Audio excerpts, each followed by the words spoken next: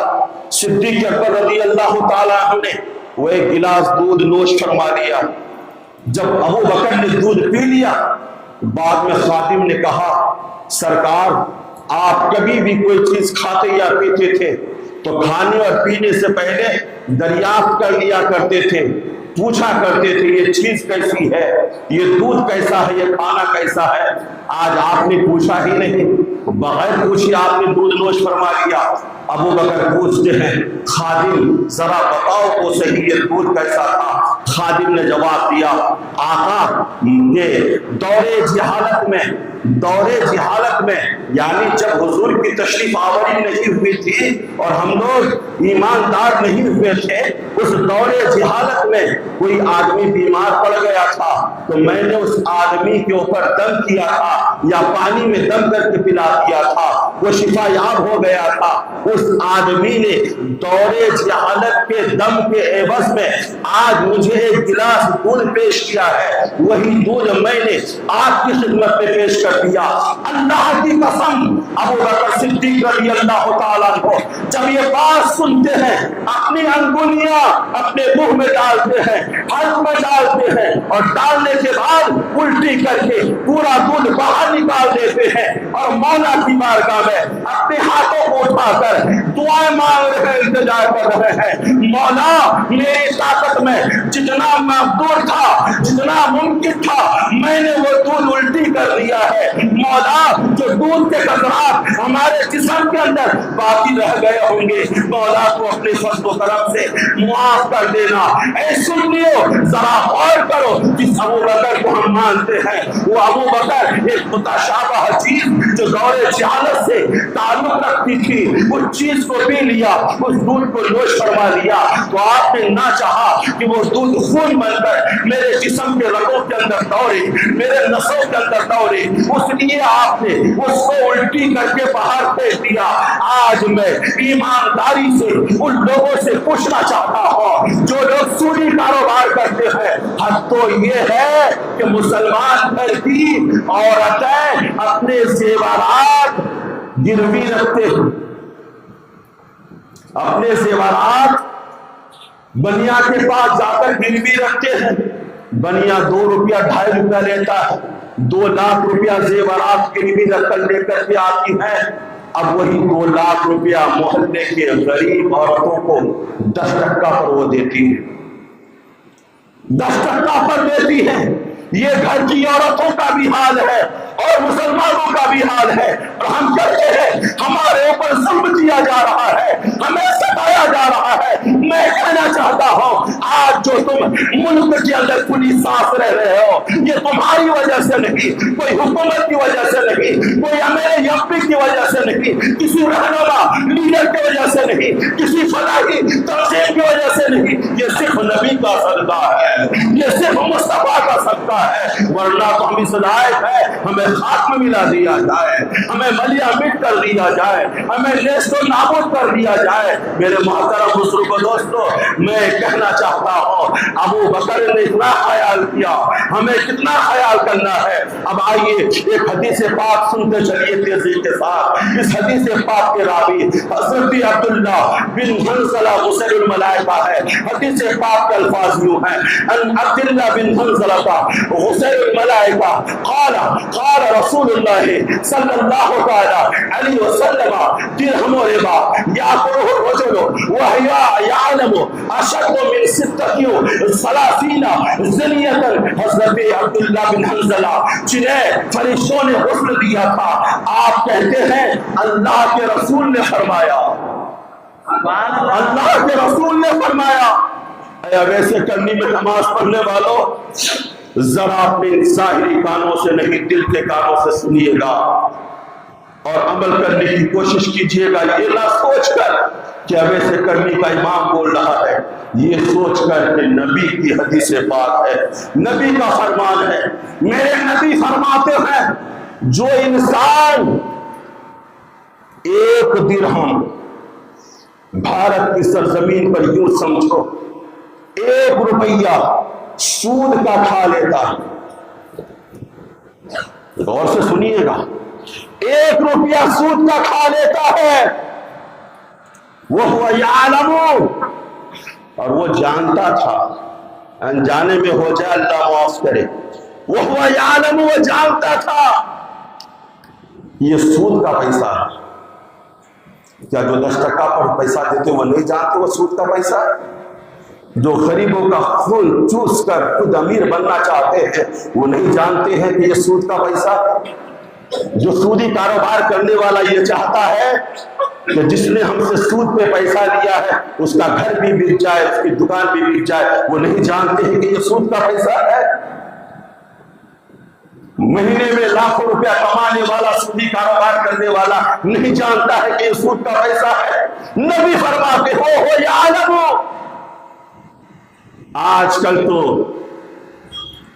عدالت انصاف کا جنازہ اٹھ چکا ہے، ورنہ پہلے کے دور میں دیکھتا تھا، بچپنا تھا ہمارا، گاؤں دیہات بستیوں میں علاقوں میں، اگر کسی سے زنا کا صدور ہو جاتا، زانی زانیہ ہو جاتے، اسے پورے سماج سے بائیکاٹ کر دیا جاتا، نہیں کیا جاتا۔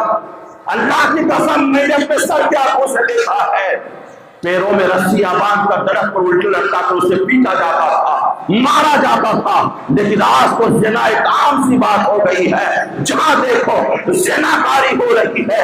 میں آپ سے کہنا چاہتا ہوں کلیجہ منہ کو اس وقت آ جاتا ہے جب کوئی نقاب پوش ہماری گھر کی بہن بیٹی یا کسی سندور لگانے والے کے ساتھ پارکوں میں داخل ہو گئے گھومتی بھی نظر آتی ہے۔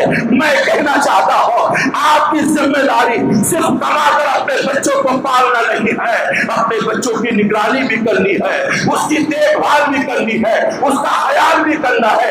بیٹا کہاں جا رہا ہے، بیٹی کہاں جا رہی ہے؟ نبی فرماتے ہیں وہ جانتا تھا کہ یہ بیاج کا پیسہ ہے۔ نبی کہتے ہیں وَهُوَ أَشَدُّ مِنْ 36 زِنْيَةً، 36 مرتبہ زنا کرنے سے بھی زیادہ گناہ ہے بیاج کا 1 روپیہ کھانا۔ غور نہیں کیا آپ نے؟ 36 مرتبہ، 30 اور 6 36 مرتبہ کوئی آدمی زنا کرے اسے جتنا گناہ ملے گا رسول فرماتے ہیں اس سے زیادہ گناہ گار جو بیاج کا 1 روپیہ کھایا۔ حضرات وقت نہیں ورنہ اور بولتا، اب آئیے میں بات آگے بڑھاؤں۔ آج جمعہ کے دن محراب رسول سے رسول اللہ کا اپنا نائب اور اللہ خادم ہونے کی حیثیت سے میں نے گئے جمعہ کو بھی کہا تھا، آج بھی کہہ رہا ہوں، میں نہیں جانتا کہ کون کیا کرتا ہے۔ ایک بات یاد رکھیے، بہت پیاری بات ہے، آدمی پوری دنیا کو بے وقوف بنا سکتا ہے، میں آپ کو بے وقوف بنا سکتا ہوں جبہ کبا پگڑی لگا کر، لیکن آدمی اپنے آپ کو کبھی بے وقوف نہیں بنا سکتا۔ آنکھیں بند کر کے جب وہ اپنے 24 گھنٹے کے عملیات پر غور کرے گا نا، اس کے پورے اعمال اس کے نگاہوں کے سامنے آ جائے گا اور سمجھ میں آ جائے گا کہ ہم کیا ہیں۔ تو وہ جانتا ہے کہ وہ کیا کرتا ہے۔ ابھی آنکھیں بند نہیں ہوئی ہیں، سانس چل رہی ہیں، خون نسوں میں دوڑ رہا ہے، بدن حرکت کر رہا ہے، جسم کے اندر طاقت موجود ہے۔ آج کا دن جمعہ کا دن ہے، توبہ کر لو، اور یہ مت سوچنا کہ توبہ قبول نہیں ہوگی۔ انہ هو التواب الرحیم، دل سے توبہ کرو گے، وہ مولا کریم ہے، توبہ قبول کرے گا۔ علامہ افتخاری صاحب توجہ کیجیے گا، ایک واقعہ، ایک اللہ کے بڑے بزرگ ہیں، ان کا نام ہے حضرت حبیب اجمی۔ ولی بننے سے پہلے ان کا کاروبار سود کا ہی کاروبار تھا، بیاج کا ہی کاروبار تھا۔ مختصر بتاؤں، وقت نہیں۔ حضرات سود پہ لوگوں کو پیسہ دیتے تھے، اور حال یہ تھا کہ جنہیں سود پہ پیسہ دیتے ان کے گھر پر جاتے، جا کر پیسہ مانگتے، اگر نہیں ملتا تو آنے جانے کا ہر جگہ بھی وصول کرتے۔ ایک بار ایک گھر میں گئے، عورت موجود تھی، کہا شوہر نہیں ہے، چلے جاؤ۔ بولا میں حبیب اجمی ہوں اور پیسے کے لیے آیا ہوں تو ہر جانا لے کر کے جاؤں گا۔ بولے میرے گھر میں کچھ نہیں ہے۔ بولے کچھ تو لے کر کے ہی جاؤں گا۔ بولے بکری کا بچہ ذبح کیا تھے، اس کی سیڑھی موجود ہے، مونڈی موجود ہے، اسے لے لو۔ لے لیا، لے کر گھر پر گیا۔ بیوی نے کہا مسالے بھی تو نہیں ہے، جلاون بھی تو نہیں ہے۔ حبیب نے کہا ابھی میں جاتا ہوں سود میں اس کو بھی لے کر کے آتا ہوں۔ لے کر کے آیا، المختصر پکایا۔ تھوڑی دیر کے بعد دروازے پر کوئی آدمی آیا، آنے کے بعد کہا بھوکا ہوں، مجھے بھی کھانا دے دو۔ حبیب اجمی نے کہا یہ کھانا ہمارے لیے ہے، تمہیں ہم نہیں دے سکتے، تمہیں دے دیں گے تو تم امیر نہیں بن جاؤ گے، ہم دے دیں گے ہم مفلس بن جائیں گے، فقیر بن جائیں گے۔ وہ آدمی مایوس ہو کر واپس چلا گیا۔ جب کھانا کھانے کے لیے حبیب اجمی کی عورت ہانڈی سے گوشت نکالنے گئی، وہ پورا خون بن گئی، پورا خون بن گیا۔ عورت بلائی یہ تمہاری بدعمالیوں کا نتیجہ ہے، مولا نے ہمیں سزا دے دی ہے، یہ دیکھو گوشت پورا خون بن چکا ہے۔ حضرات دل میں آگ لگی، اب کہا اب سودی کاروبار نہیں کروں گا، بیاج کا کاروبار نہیں کروں گا۔ توبہ کی غرض سے اپنے گھر سے نکلا، جب راستے سے گزر رہا تھا بچے کہہ رہے تھے بھاگ جاؤ بھاگ جاؤ، حبیب سود خور آ رہا ہے، کہیں ایسا نہ ہو اس کے قدموں کے گرد و غبار ہمارے اوپر پڑ جائے تو ہم بھی سودی کاروبار والے بن جائیں، ہم بھی بدبخت بن جائیں۔ بڑا شرمندہ ہوا، حضرت حسن بصری کی بارگاہ میں گئے، وعظ و نصیحت کی محفل چل رہی تھی، صرف دل کے ساتھ توبہ کیا اور اعلان کر دیا جس کے پاس بھی میرا پیسہ ہے میں سب کو معاف کر رہا ہوں، سب کو معاف کر رہا ہوں، جسے جو بھی لینا ہو میرے گھر میں آ جائے اور لے لے۔ لوگ آنے لگے، گھر میں جو کچھ بھی تھا اٹھا اٹھا کر لے جانے لگے۔ یہ مسلمان بھی تو بڑے لالچی ہیں، شادی بیاہ میں دیکھ لیجئے گا، دعوت ولیمہ میں دیکھ لیجئے گا، ٹیبل میں اگر گوشت کا بھگونا آتا ہے، گوشت کا ڈش آتا ہے، جس کے سامنے آیا پورا وہی ہضم کر جاتا ہے، بازو والے کے لیے سوچتا بھی نہیں کہ انہیں بوٹی ملی کہ نہیں ملی، خود پوری بوٹی لے لیتا ہے، اسے ملے یا نہ ملے۔ یہ حال ہے ہمارا۔ میں یاد کرنا چاہتا ہوں، لے کر گئے، آخر میں ایک آدمی آیا کہ آپ تو کچھ نہیں ہے، میرے جسم کا کپڑا ہے لے لو۔ عورت نے اپنا دوپٹہ دے دیا، لے لو، کچھ بچا نہیں۔ سمندر کے کنارے چلے گئے، اللہ ہی اللہ کر رہے ہیں۔ بیوی نے کچھ دنوں کے بعد کہا ضرورت کے سامان کو لے کر کے آؤ، کھایا پیا کیسے جائے گا۔ اب دن بھر جا کر حضرت حسن بصری کے محفل واعظ میں رہتے اور رات کو جنگلوں میں عبادت کرتے۔ آخر میں ایک دن حبیب اجمی نے کہا میں جس کے یہاں کام کرتا ہوں ہمارا سیٹ بڑا معزز ہے، بڑا عزت دار ہے، مجھے مزدوری مانگنے میں شرم آتی ہے، 11ویں روز تمہیں مزدوری مل جائے گی۔ میرے دوستو 10 دن پورے ہو گئے، اب حبیب اجمی سوچ رہے ہیں مولا کیا کرو، مولا کیا کرو۔ وہی حبیب توبہ کرنے کے بعد جب واپس آ رہے ہیں، بچے کہہ رہے ہیں بھاگ جاؤ، کہیں ایسا نہ ہو ہمارے گرد و غبار حبیب پر پڑ جائے، ہم گنہگار ہو جائے۔ مولا 10 دن ہو گئے کیا کروں، بیوی کو کیا جواب دوں۔ 11ویں دن مولا کا کرم دیکھو اور محبت سے مولا کا کرم دیکھو۔ مولا نے ایک آدمی کے ہاتھ میں آٹا دیا، ایک کے ہاتھ میں چلاون دے دی، اور ایک 300 درہم لے کر حبیب کی بارگاہ میں حاضر ہو گئے اور کہا حبیب کس کا کام کرتا ہے، اسی آقا نے ان کے لیے روزی بھیجی ہے۔ حبیب ڈرتے ڈرتے گھر میں آئے، بیوی بڑی خوشی کھانا بنا رہی تھی، موڈ بڑا اچھا تھا۔ حبیب اجمی کی بیوی نے کہا اے حبیب آپ جس مولا کی مزدوری کرتے ہیں واقعی بڑا معزز ہے، دیکھیے کتنا سامان ہمارے گھر میں آ گیا ہے، کتنا سامان ہمارے گھر میں آ گیا ہے اور کہلا بھیجا ہے اچھے سے کام کرنا، مزدوری اور بڑھا دی جائے گی۔ اس لیے اب ایسے کرنی میں نماز پڑھنے والوں دامن پھیلا کر تمہاری زندگی کی بھی تمہاری آخرت کی بھی تم سے مانگ رہا ہو، توبہ کر لو، مولا توبہ قبول فرماتا ہے۔ یاد رکھنا اگر تم نے توبہ کر دی تو جنت کسی اور کی نہیں ہے، رسول پاک کی ہے، جنت کے حقدار تم ہوگے کہ محمد سے وفا تو نے تو ہم تیرے ہیں، یہ جہاں چیز ہے کیا لوح و قلم تیرے ہیں۔ اللہ ہمیں کہنے سننے سے زیادہ عمل کی توفیق عطا فرمائے۔